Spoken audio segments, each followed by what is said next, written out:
Moby-Dick by Herman Melville, chapters 28 to 31. Chapter 28. Ahab. For several days after leaving Nantucket, nothing above hatches was seen of Captain Ahab. The mates regularly relieved each other at the watches, and for aught that could be seen to the contrary, they seemed to be the only commanders of the ship. Only they sometimes issued from the cabin with orders so sudden and peremptory, that after all it was plain they but commanded vicariously. Yes, their supreme lord and dictator was there, though hitherto unseen by any eyes not permitted to penetrate into the now sacred retreat of the cabin.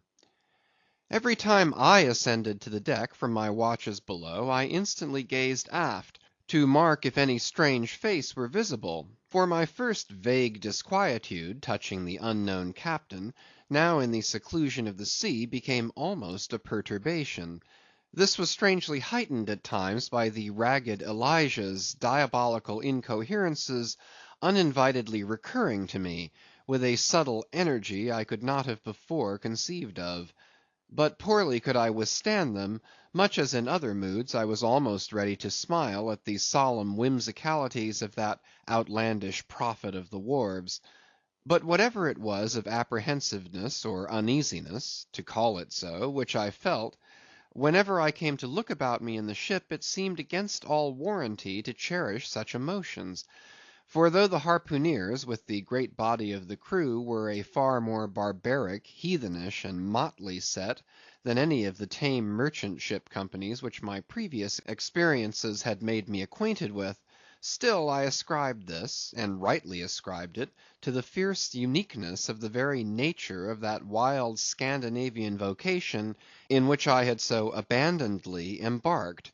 But it was especially the aspect of the three chief officers of the ship, the mates, which was most forcibly calculated to allay these colorless misgivings, and induce confidence and cheerfulness in every presentiment of the voyage. Three better, more likely sea officers and men, each in his own different way, could not readily be found; and they were, every one of them, Americans; a Nantucketer, a Vineyarder, a Cape man. Now, it being Christmas when the ship shot from outer harbor, for a space we had biting polar weather, though all the time running away from it to the southward; and by every degree and minute of latitude which we sailed, gradually leaving that merciless winter and all its intolerable weather behind us. It was one of those less lowering but still grey and gloomy enough mornings of the transition, when with a fair wind the ship was rushing through the water with a vindictive sort of leaping and melancholy rapidity, that as I mounted to the deck at the call of the forenoon watch, so soon as I levelled my glance towards the taffrail, foreboding shivers ran over me. Reality outran apprehension. Captain Ahab stood upon his quarter deck. There seemed no sign of common bodily illness about him, nor of the recovery from any. He looked like a man cut away from the stake, when the fire has overrunningly wasted all the limbs without consuming them, or taking away one particle from their compacted aged robustness. His whole high, broad form seemed made of solid bronze, and shaped in an unalterable mould like Cellini's cast Perseus. Threading its way out from among his grey hairs, and continuing right down one side of his tawny, scorched face and neck, till it disappeared in his clothing, you saw a slender rod‐like mark, lividly whitish. It resembled that perpendicular seam sometimes made in the straight lofty trunk of a great tree, when the upper lightning tearingly darts down it, and without wrenching a single twig, peels and grooves out the bark from top to bottom, ere running off into the soil, leaving the tree still greenly alive, but branded. Whether that mark was born with him, or whether it was the scar left by some desperate wound, no one could certainly say. By some tacit consent throughout the voyage, little or no allusion was made to it, especially by the mates. But once Tashtego senior, an old Gayhead Indian among the crew, superstitiously asserted that not till he was full 40 years old did Ahab become that way branded, and then it came upon him not in the fury of any mortal fray, but in an elemental strife at sea. Yet this wild hint seemed inferentially negatived by what a grey Manxman insinuated, an old sepulchral man, who having never before sailed out of Nantucket, had never ere this laid eye upon wild Ahab. Nevertheless, the old sea traditions, the immemorial credulities, popularly invested this old Manxman with preternatural powers of discernment, so that no white sailor seriously contradicted him when he said that if ever Captain Ahab should be tranquilly laid out, which might hardly come to pass, so he muttered, then whoever should do that last office for the dead would find a birthmark on him from crown to sole. So powerfully did the whole grim aspect of Ahab affect me, and the livid brand which streaked it, that for the first few moments I hardly noted that not a little of this overbearing grimness was owing to the barbaric white leg upon which he partly stood. It had previously come to me that this ivory leg had at sea been fashioned from the polished bone of a sperm whale's jaw. "Aye, he was dismasted off Japan," said the old Gayhead Indian once, "but like his dismasted craft, he shipped another mast without coming home for it. He has a quiver of 'em." I was struck with the singular posture he maintained. Upon each side of the Pequod's quarter deck, and pretty close to the mizzen shrouds, there was an auger hole, bored about half an inch or so into the plank. His bone legs steadied in that hole, one arm elevated and holding by a shroud, Captain Ahab stood erect, looking straight out beyond the ship's ever pitching prow. There was an infinity of firmest fortitude, a determinate, unsurrenderable willfulness in the fixed and fearless, forward dedication of that glance. Not a word he spoke, nor did his officers say aught to him, though by all their minutest gestures and expressions they plainly showed the uneasy, if not painful consciousness of being under a troubled master eye. And not only that, but moody, stricken Ahab stood before them with a crucifixion in his face, in all the nameless, regal, overbearing dignity of some mighty woe. Ere long, from his first visit in the air, he withdrew into his cabin. But after that morning he was every day visible to the crew, either standing in his pivot hole, or seated upon an ivory stool he had, or heavily walking the deck. As the sky grew less gloomy, indeed began to grow a little genial, he became still less and less a recluse, as if when the ship had sailed from home, nothing but the dead wintry bleakness of the sea had then kept him so secluded. And by it came to pass that he was almost continually in the air. But as yet, for all that he said or perceptibly did on the at last sunny deck, he seemed as unnecessary there as another mast. But the Pequod was only making a passage now, not regularly cruising. Nearly all whaling preparatives needing supervision, the mates were fully competent to; so that there was little or nothing out of himself to employ or excite Ahab now, and thus chase away for that one interval the clouds that layer upon layer were piled upon his brow, as ever all clouds choose the loftiest peaks to pile themselves upon. Nevertheless, ere long, the warm, warbling persuasiveness of the pleasant holiday weather we came to, seemed gradually to charm him from his mood. For as when the red‐cheeked dancing girls, April and May, trip home to the wintry misanthropic woods, even the barest, ruggedest, most thunder‐cloven old oak will at least send forth some few green sprouts to welcome such glad‐hearted visitants, so Ahab did, in the end, a little respond to the playful allurings of that girlish air. More than once did he put forth the faint blossom of a look, which, in any other man, would have soon flowered out in a smile. CHAPTER 29. Enter Ahab, to him Stubb. Some days elapsed, and, ice and icebergs all astern, the Pequod now went rolling through the bright Quito spring, which at sea almost perpetually reigns on the threshold of the eternal August of the tropic. The warmly cool, clear, ringing, perfumed, overflowing, redundant days were as crystal goblets of Persian sherbet, heaped up, flaked up with rose–water snow. The starred and stately nights seemed haughty dames in jewelled velvets, nursing at home in lonely pride the memory of their absent conquering earls, the golden helmeted suns. For sleeping man 'twas hard to choose between such winsome days and such seducing nights. But all the witcheries of that unwaning weather did not merely lend new spells and potencies to the outward world. Inward they turned upon the soul, especially when the still mild hours of eve came on. Then memory shot her crystals as the clear ice most forms of noiseless twilights. And all these subtle agencies, more and more they wrought on Ahab's texture. Old age is always wakeful; as if, the longer linked with life, the less man has to do with aught that looks like death. Among sea commanders, the old greybeards will oftenest leave their berths to visit the night cloak deck. It was so with Ahab; only that now of late he seemed so much to live in the open air, that truly speaking his visits were more to the cabin, than from the cabin to the planks. "It feels like going down into one's tomb," he would mutter to himself, "for an old captain like me to be descending this narrow scuttle, to go to my grave dug berth."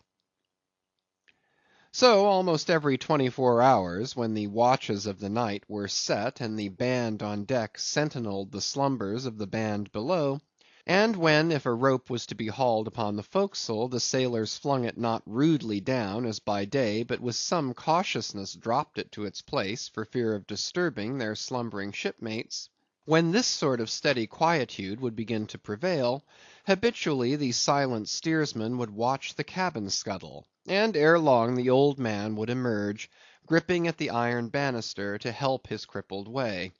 Some considering touch of humanity was in him, for at times like these he usually abstained from patrolling the quarter deck; because to his wearied mates, seeking repose within 6 inches of his ivory heel, such would have been the reverberating crack and din of that bony step, that their dreams would have been on the crunching teeth of sharks. But once, the mood was on him too deep for common regardings; and as with heavy lumber like pace he was measuring the ship from taffrail to mainmast, Stubb, the old second mate, came up from below, with a certain unassured deprecating humorousness, hinted that if Captain Ahab was pleased to walk the planks, then no one could say nay, but there might be some way of muffling the noise; hinting something indistinctly and hesitatingly about a globe of tow, and the insertion into it of the ivory heel. Ah, Stubb, thou didst not know Ahab then. "Am I a cannon ball, Stubb," said Ahab, "that thou wouldst wad me that fashion? But go thy ways, I had forgot. Below to thy nightly grave, where such as ye sleep between shrouds, to use ye to filling one at last. Down, dog, and kennel." Starting at the unforeseen concluding exclamation of the so suddenly scornful old man, Stubb was speechless for a moment, and then said excitedly, "I am not used to be spoken to that way, sir. I do but less than half like it, sir." "Avast!" gritted Ahab between his set teeth, and violently moving away as if to avoid some passionate temptation. "No, sir, not yet," said Stubb, emboldened. "I will not tamely be called a dog, sir." "Then be called 10 times a donkey, and a mule, and an ass, and begone, or I'll clear the world of thee." As he said this, Ahab advanced upon him with such overbearing terrors in his aspect, that Stubb involuntarily retreated. "I was never served so before without giving a hard blow for it," muttered Stubb, as he found himself descending the cabin scuttle. "It's very queer. Stop, Stubb. Somehow, now, I don't well know whether to go back and strike him, or what's that? Down here on my knees and pray for him? Yes, that was the thought coming up in me. But it would be the first time I ever did pray.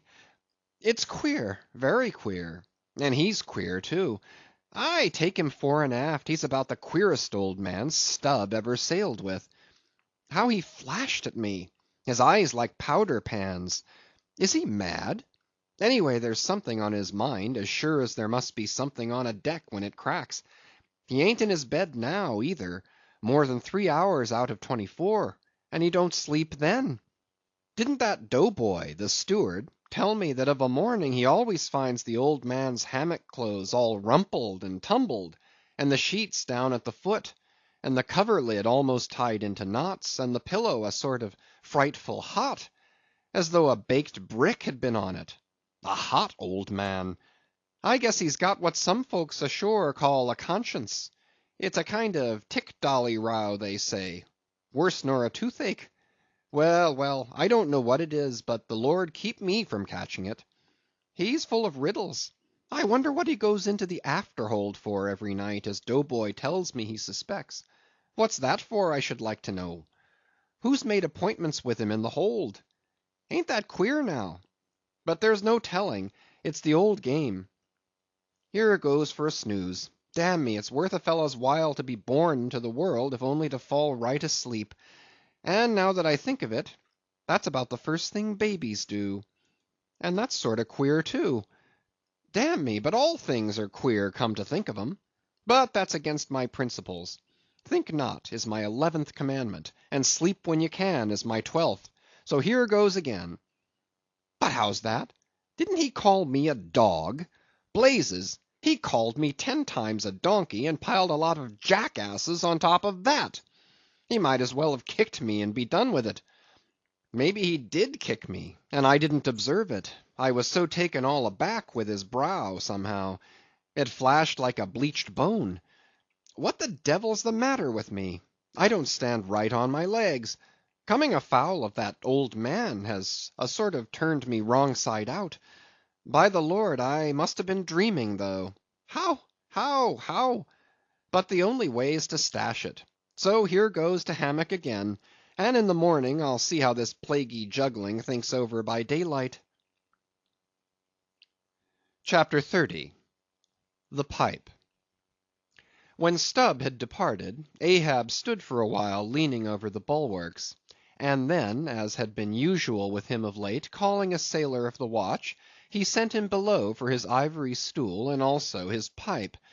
Lighting his pipe at the binnacle lamp, and planting the stool on the weather side of the deck, he sat and smoked.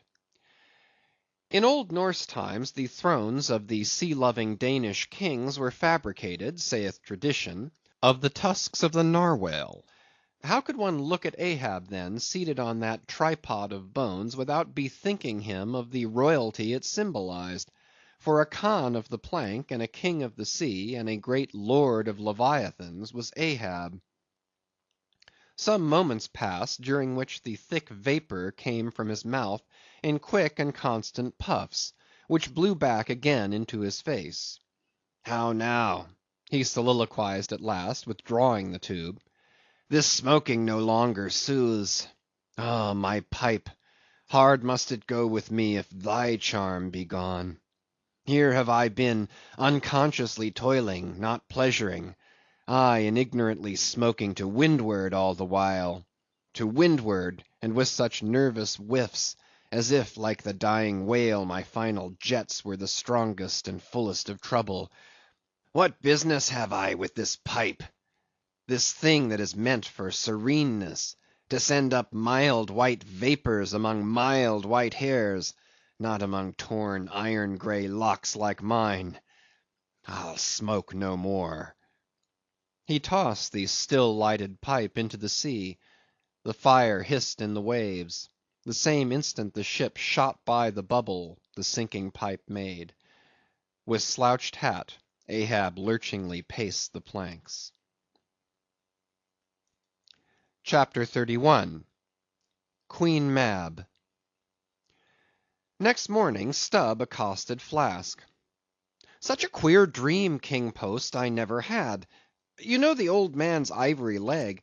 Well, I dreamed he kicked me with it; and when I tried to kick back, upon my soul, my little man, I kicked my leg right off; and then presto, Ahab seemed a pyramid, and I, like a blazing fool, kept kicking at it. But what was still more curious, Flask, you know how curious all dreams are, through all this rage that I was in, I somehow seemed to be thinking to myself that after all it was not much of an insult, that kick from Ahab. Why, thinks I, what's the row? It's not a real leg, only a false leg. And there's a mighty difference between a living thump and a dead thump. That's what makes a blow from the hand, Flask, 50 times more savage to bear than a blow from a cane. The living member. That makes the living insult, my little man.